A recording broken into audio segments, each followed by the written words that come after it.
नमस्कार विद्यार्थी मित्रांनो, मागच्या लेक्चरमध्ये आपण कर्मचारी निवड म्हणजे काय, कार्य विश्लेषण म्हणजे काय आणि कार्य माहितीचे उपयोग काय आहेत हे टॉपिक डिस्कस केले होते. आज आपण भरती तंत्रे रिक्रुटमेंट टेक्निक्स हा टॉपिक बघणार आहोत.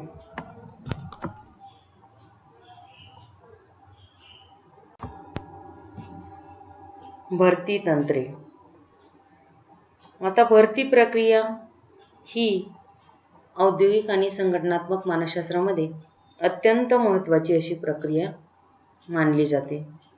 कारण कर्मचाऱ्यांची भरती हा एक औद्योगिक आणि संघटनात्मक मानसशास्त्राचा महत्त्वाचा भाग आहे. पूर्वी औद्योगिक आणि संघटनात्मक मानसशास्त्रज्ञ जे होते त्यांचा या गोष्टीशी अत्यंत कमी असा संपर्क यायचा. परंतु सध्याच्या काळामध्ये अनेक मुद्द्यांच्या बाबतीत मानसशास्त्रज्ञांचा सहभाग हा वाढवला गेलेला आहे. त्याच्यामध्ये कर्मचारी हे काम शोधण्यासाठी कोणकोणते स्रोत वापरतात, कुठून त्यांना माहिती मिळते, तसंच निवड करण्याची वैशिष्ट्ये काय, त्यानंतर जे भरतीसाठी इच्छुक असे उमेदवार आहेत त्यांना कोणती माहिती दिली जाते, महाविद्यालयीन पातळीवरची भरती असेल, अशा अनेक मुद्द्यांशी औद्योगिक आणि संघटनात्मक मानसशास्त्राचा संबंध येतो. आणि ही भरती प्रक्रिया जी आहे ती वस्तुनिष्ठ किंवा चांगली होण्यासाठी चांगले गुणवत्ता धारण केलेले कर्मचारी निवडण्यासाठी औद्योगिक आणि संघटनात्मक मानसशास्त्रज्ञ जे आहे ते काय मदत करत असतात. आता भरती तंत्राशी कोणकोणत्या घटकांचा संबंध येतो ते बघूया आपण. आता भरती तंत्राचा संबंध प्रामुख्याने 3 घटकांशी येत असतो. पहिला काय आहे तर भरती कोणाची होणार आहे, अर्जदार कोण आहेत हे महत्त्वाचं आहे. त्यानंतर भरतीची घोषणा कुठे व कधी केली जाते हा भाग देखील महत्त्वाचा आहे.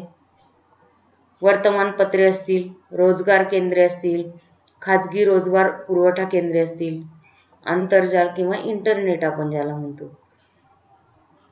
तिसरा घटक आहे भरतीसाठी जी जाहिरात केली जाते त्या जाहिरातीमध्ये कोणकोणती माहिती समाविष्ट केली जावी.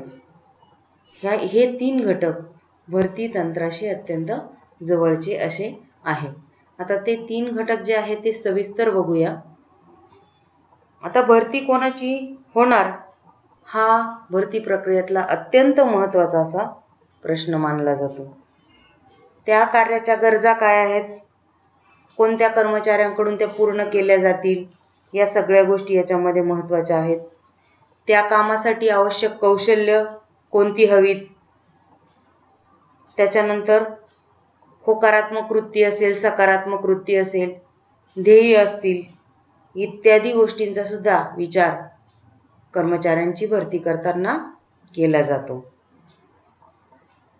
नोकरीची घोषणा कुठे करावी या प्रश्नाचे उत्तर आता महत्त्वाची वृत्तपत्रे असतील, व्यापारी जर्नल्स असतील, रेडिओ, दूरदर्शन, सरकारी व खाजगी सेवायोजन केंद्रे असतील, महाविद्यालयातले प्लेसमेंट सेल असतील, कंपन्या स्वतःचे माहितीपत्रक पण प्रसिद्ध करतात, त्याच्या आधारे देखील कर्मचाऱ्यांची भरती ही केली जाते. मग हे जे माध्यम आहेत ते भरतीची घोषणा ही करत असतात. त्याच्यानंतर आता जाहिरातीमध्ये कोणती माहिती समाविष्ट केली जावी या मुद्द्याकडे आपण येऊया.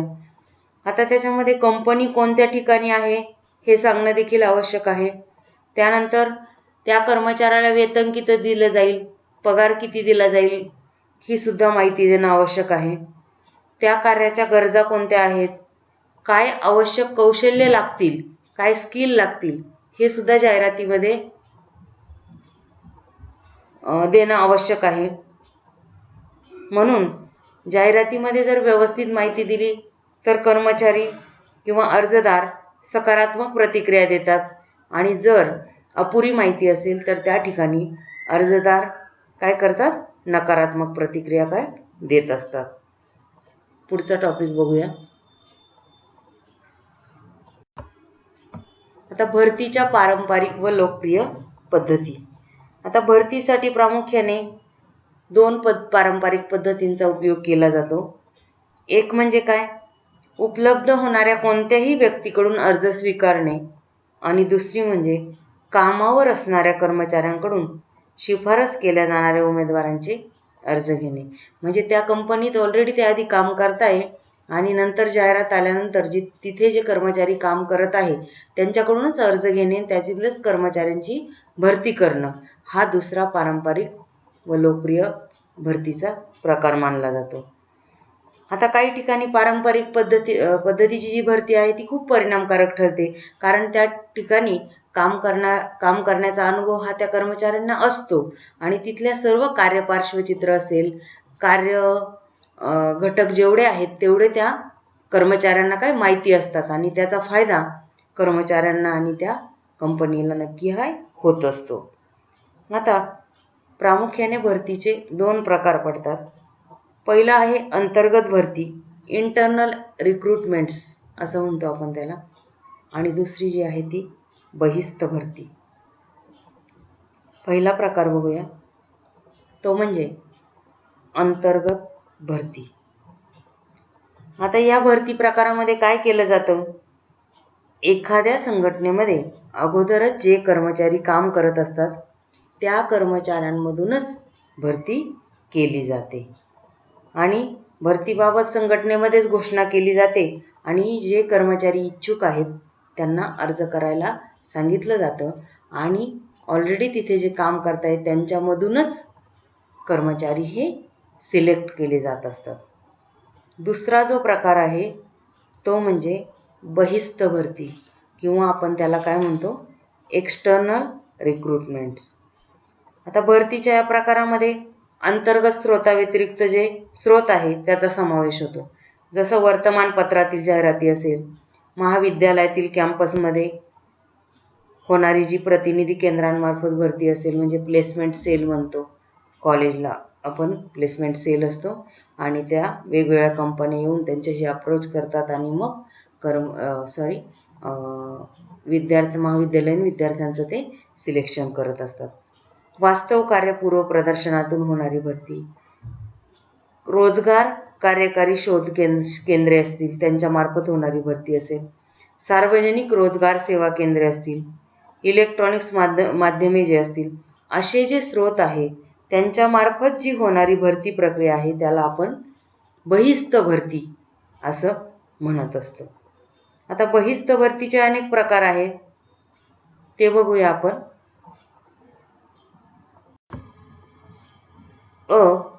पहिला प्रकार जो आहे तो वर्तमानपत्रातील जाहिराती, ॲडव्हर्टाइजमेंट्स इन न्यूजपेपर्स.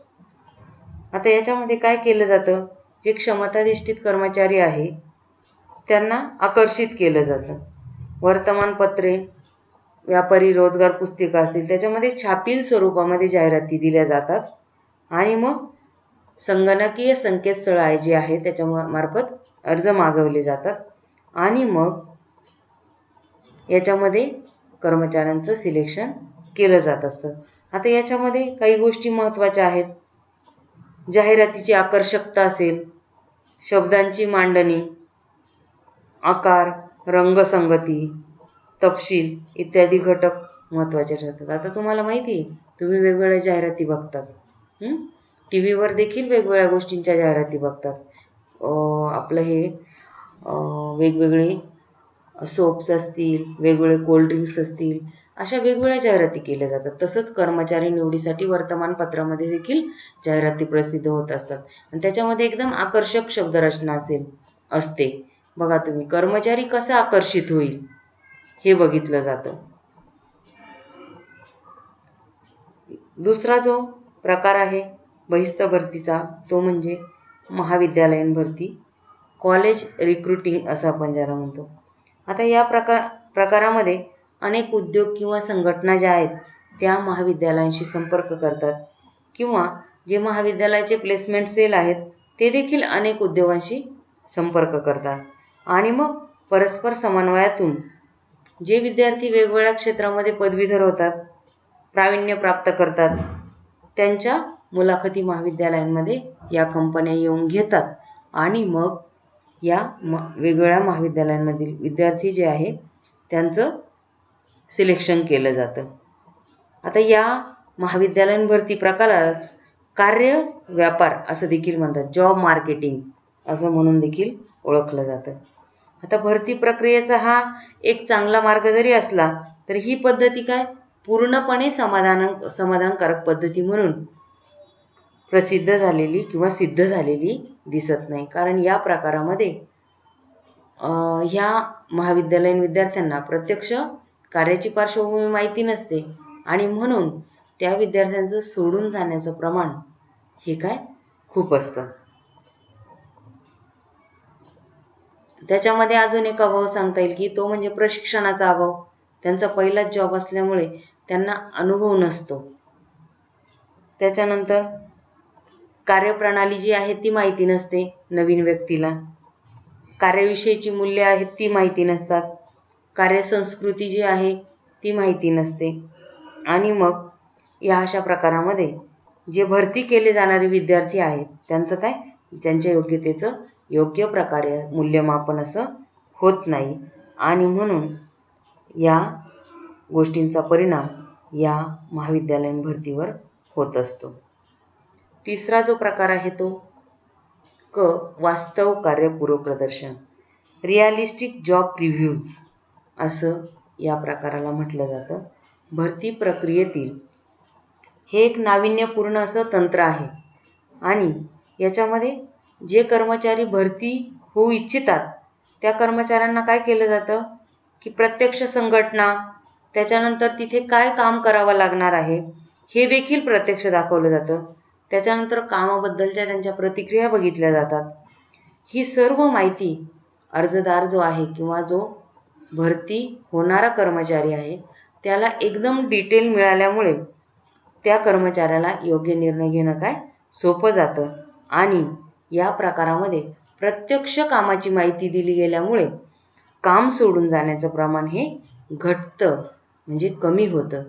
व्यक्तींची किंवा कर्मचाऱ्यांची काम सोडून जाण्याची प्रवृत्ती कमी होते कारण त्यांना प्रत्यक्ष माहिती असतं की आपल्याला काय करावं लागणार आहे. या ठिकाणी वापरा आणि टाकून द्या अशी वृत्ती कर्मचाऱ्यांची कमी होते.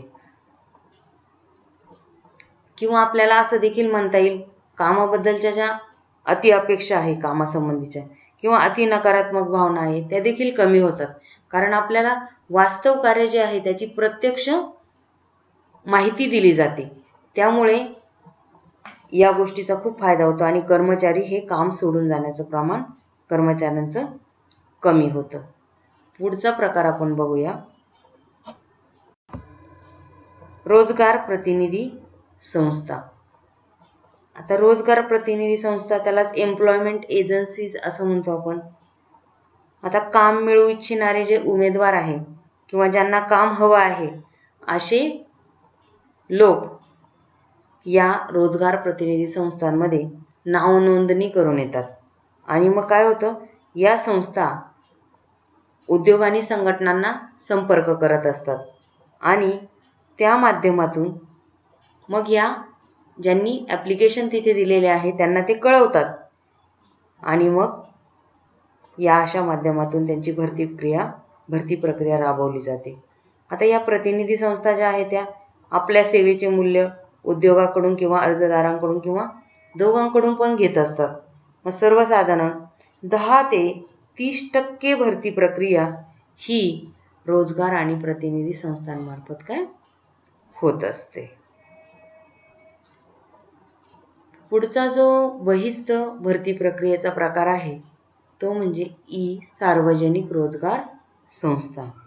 आता सार्वजनिक रोजगार संस्थांनाच पब्लिक एम्प्लॉयमेंट एजन्सीज असं म्हटलं जातं. आता या सार्वजनिक रोजगार संस्था काय करतात किंवा कशा प्रकारे कर्मचारी भरती करतात ते बघूयात आपण. आता या सार्वजनिक रोजगार संस्था ज्या आहेत त्या 2 प्रकारच्या सार्वजनिक रोजगार संस्थांमार्फत भरती प्रक्रिया राबवतात. एक म्हणजे राज्य रोजगार संस्था आणि दुसरं जे आहे ते स्थानिक रोजगार संस्था. आता या दोन्ही संस्था काय करतात? बेरोजगार उमेदवारांना रोजगार शोधून देण्यास काय मदत करत असतात. त्याच्यामध्ये कारकीर्द मार्गदर्शन असेल, अर्ज कसा करावा, इथपासून या सार्वजनिक रोजगार संस्था त्या कर्मचाऱ्याला काय मार्गदर्शन करत असतात. म्हणून हा बहिस्थ भरती प्रक्रियेचा महत्त्वाचा असा प्रकार मानला जातो. पुढचा जो प्रकार आहे तो म्हणजे संकेतस्थळांमार्फत भरती, रिक्रुटमेंट थ्रू वेबसाईट. आता काही उद्योग, संघटना, रोजगार विनिमय केंद्र असतील ते काय करतात? संकेतस्थळांमार्फत कार्याविषयीची किंवा कामाविषयीची माहिती प्रसारित करतात. त्यानंतर संकेतस्थळावर अर्ज दाखल करून घेतात आणि मग उमेदवारांपर्यंत पोहोचून भरती प्रक्रिया काय राबवत असतात. आता ह्यासाठी विशेष ज्ञान असणं आवश्यक आहे, विशेष कौशल्य आवश्यक आहे आणि ज्या कर्मचाऱ्यांकडे विशेष ज्ञान किंवा चांगले स्किल आहेत ते कर्मचारी या अशा कार्यासाठी उपयोगी ठरत असतात. म्हणून संकेतस्थळांमार्फत भरती हे तंत्र खूप प्रभावी असं तंत्र आहे.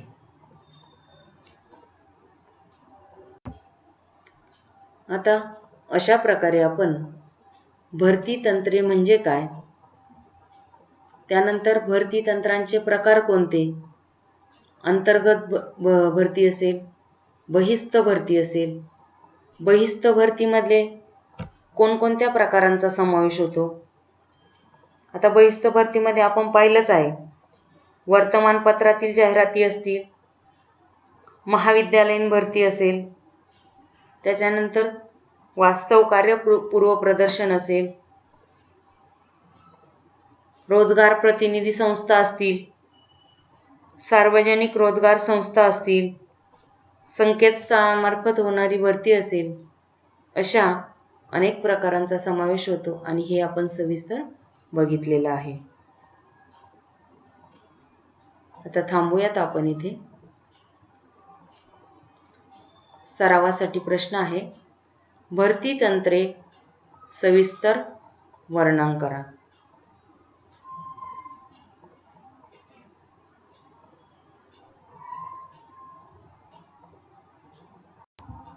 Thank you.